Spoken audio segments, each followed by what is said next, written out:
Hello मेरे प्यारे साथियों, आपका स्वागत है हमारे channel board facts with Shivam sir. मैं आपको बताना चाहता हूँ हमारे चैनल पर कक्षा 10 एनसीईआरटी के सभी सब्जेक्ट्स की संपूर्ण तैयारी बड़े ही उत्तम ढंग से कराई जाएगी। आपकी एनसीईआरटी पाठ्य पुस्तक कक्षा 10 का तृतीय चैप्टर 2 चर वाले रैखिक समीकरण योग प्रश्नावली 3.1 कक्षा 10 क्वेश्चन नंबर फर्स्ट का सेकेंड क्वेश्चन आज मैं आपको कराने वाला हूँ। क्वेश्चन पढ़िए, आप लोगों को ध्यान से सुनना है। 5 पेंसिल तथा 7 कलमों का मूल्य 50 रुपये है, जबकि 7 पेंसिल तथा 5 कलमों का मूल्य 46 रुपये है। एक पेंसिल का मूल्य तथा एक कलम का मूल्य ज्ञात करना है। जैसा कि हमने आपको बताया था कि जो भी चीज़ पूछी गई है उसी को मान लेना है। तो आपसे पूछा गया एक पेंसिल का मूल्य तथा एक कलम का मूल्य ज्ञात कीजिए। तो आप लिख सकते हैं, माना एक पेंसिल का मूल्य बराबर x रुपये तथा एक कलम का मूल्य बराबर y रुपये। अकॉर्डिंग टू क्वेश्चन, प्रश्न ने आपसे क्या कहा है, आपको वो काम करना है। प्रश्न ने बोला है 5 पेंसिल तथा 7 कलमों का मूल्य 50 रुपये है। तो देखिए, एक पेंसिल का मूल्य x रुपये, तो 5 पेंसिल का मूल्य क्या होगा 5x।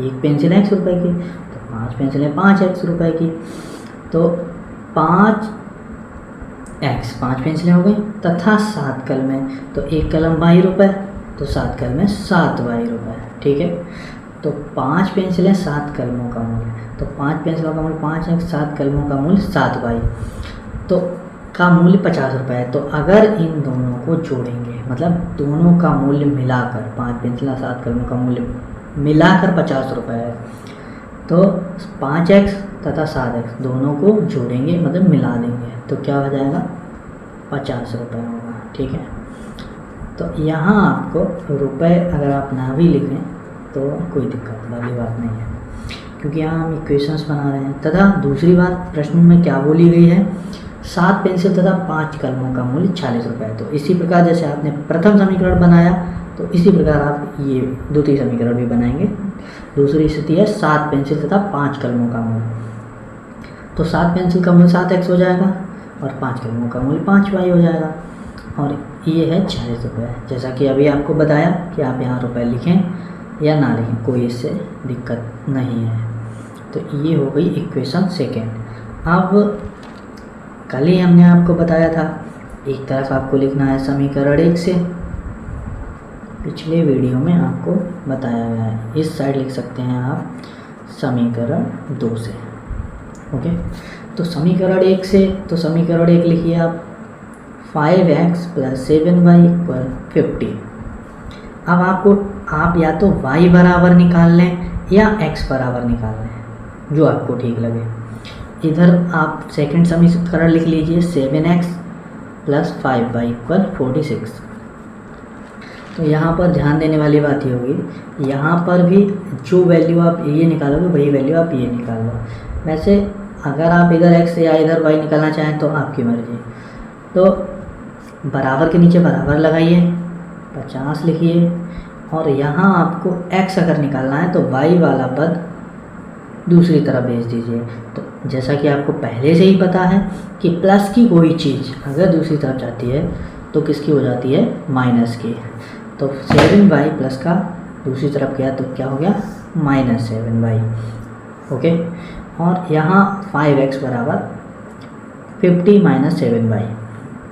अब क्योंकि आपको x की वैल्यू चाहिए तो 5 को आपको उधर भेजना होगा, तो 50 - 7y। अब 5 को आप भेज रहे हो इस साइड, अगर आप इधर रखोगे तो इधर लिख लोगे तो डबल समीकरण लिखने से क्या फ़ायदा। तो आप 5 को भेजेंगे इधर, तो 5 का x के साथ रिलेशन क्या है, मल्टीप्लाई। तो कोई भी चीज़ मल्टीप्लाई में होगी तो वो दूसरी तरफ जाएगी, किस में हो जाएगी, डिवाइड, मतलब भाग में हो जाएगी। तो 50 - 7y / 5। ये निकल के आ गया आपकी x की वैल्यू। इसी तरीके से इधर भी आप x की वैल्यू निकाल सकते हैं। तो देखिए इधर आप बराबर के नीचे बराबर लगाएं, 46 लिखें, इधर 7x लिखें और प्लस 5/46 की तरफ जाएगा तो क्या हो जाएगा -5/। ओके, तो 7x इक्वल टू 46 - 5/। अब देखिए ये डबल समीकरण हो गया जो कि मैं इधर आपको समझा रहा था। तो कहने का मतलब ये है 7 को भेजना है दूसरी साइड, नहीं तो बार बार एक ही चीज़ लिखने से क्या फ़ायदा। तो आपको चाहिए x का मान, तो आपको x को अकेला भी रखना है। तो 7 पहुँचेगा डिवाइड में, जैसा कि आपको इधर बताया 5 मल्टीप्लाई में था तो डिवाइड में आ गया।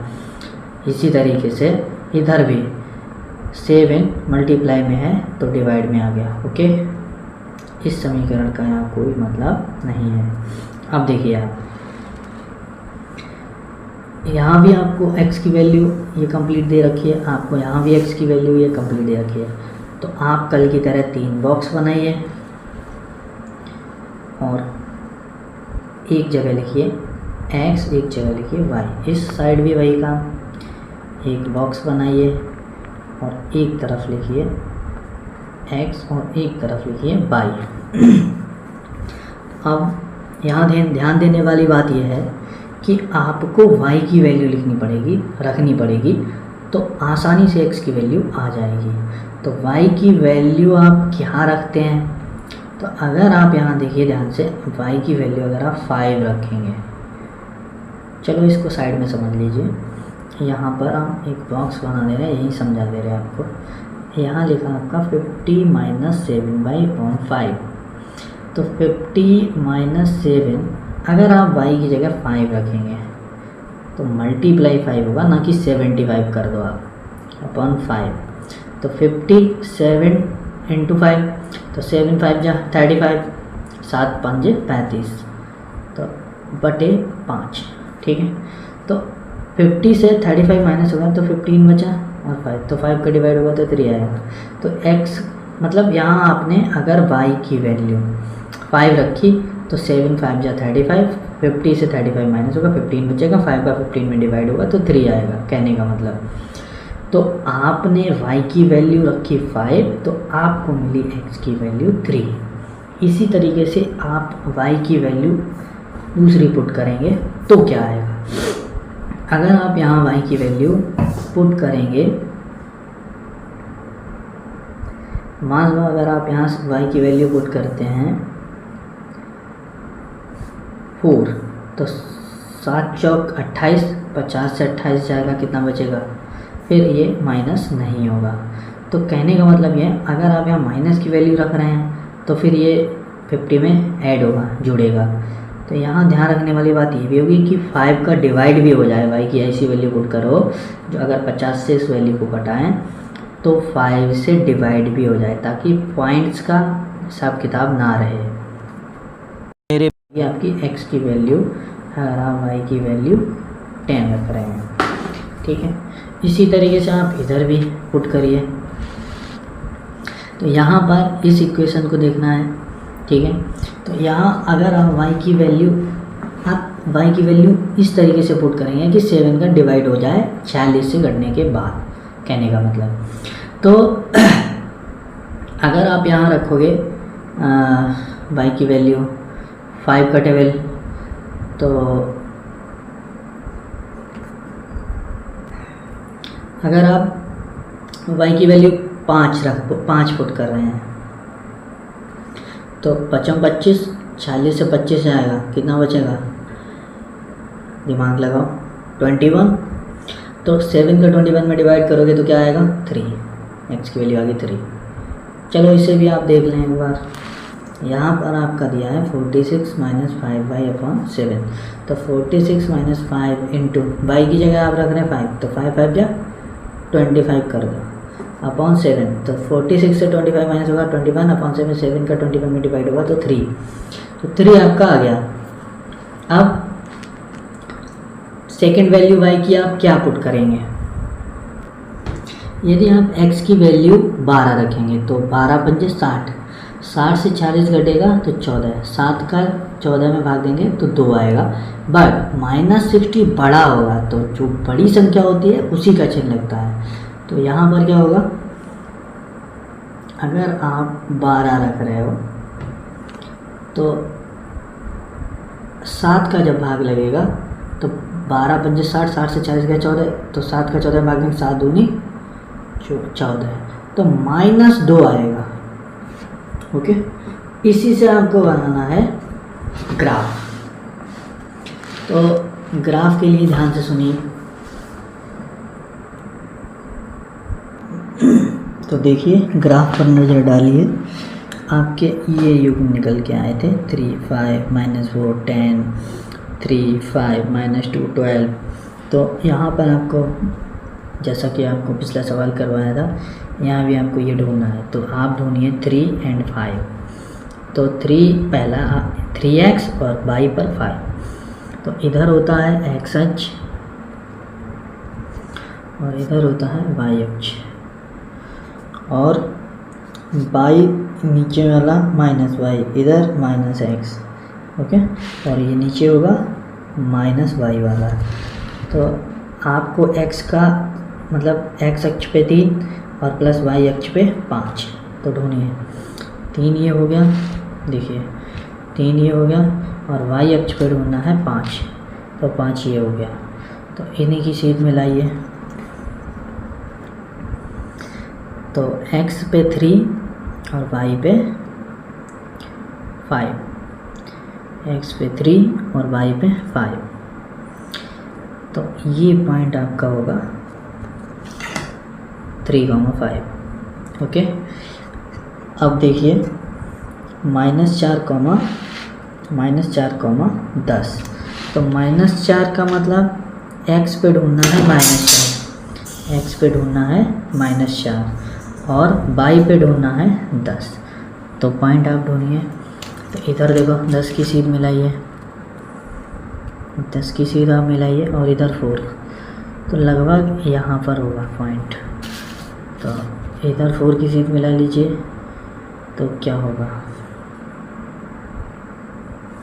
तो पॉइंट होगा यहाँ, यहाँ पर पॉइंट होगा -4,10, -4,10।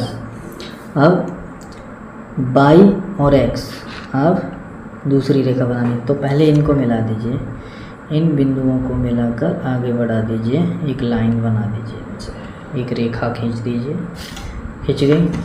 अब थोड़ा सा ये पॉइंट मिस कर गया। अब देखिए 3, x पे 3 y पे 5, x पे 3 और y पे 5 आपका मिला मिलाया पॉइंट है। ये एक पॉइंट तो यही हो गया। ओके, अब x पे -2 और y पे 12, -2 और 12। तो x पे -2 मतलब ये, और 12 मतलब ये, y पर y मतलब प्लस, y पे प्लस का 12। तो यहाँ -2 और इधर 12 की सीध ले लीजिए इधर, और ये पॉइंट होगा -2,12। ओके, तो अब इन दोनों पॉइंट्स को मिला दीजिए। ओके, तो ये दोनों रेखाएं एक दूसरे को 3,5 पर काट रही हैं। यही आपका आंसर हो गया। तो लिख दीजिए युग्म बराबर 3,5, या x बराबर 3 तथा y बराबर 5। ये है समझने वाली बात। तो आप लोगों ने बहुत ही ध्यान से सुना, आपका बहुत बहुत धन्यवाद।